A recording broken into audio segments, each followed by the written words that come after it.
My message for today is for teenage drivers or parents of asthmatic children. And this is regarding the need to drive yourself or have your parents drive you. Here's my story. I have had this happen a number of times. The one that comes to mind most frequently was going to be on a half-day trip from Montana to Oregon, and I was riding with a friend. We got maybe 60 miles, and I was starting to have an asthma attack. And the reason why is because he had dog hair all in his car. Basically, that dog rode in the car all the time, and he had it all over his clothes. So just because the dog wasn't there didn't mean that I didn't have the potential to get sick. So what I'm saying is the dog's dander was all over the car, and I was breathing in the particles. It was making me sick.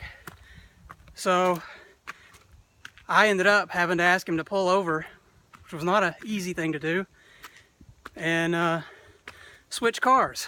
We had somebody else following us, so I had to ride with them.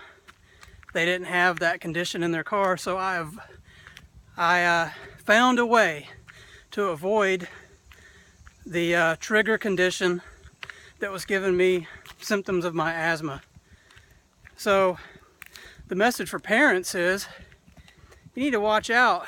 You need to learn what your kids' triggers are for their asthma and help them learn to be in control of their environment, because you don't want them to be sick, do you? When they're sick, it's not fun for you, and it's definitely not fun for them. So trying to help understand their condition, know what triggers it, and if that means you have to drive them, or if they're old enough to drive themselves, then they may need to drive themselves.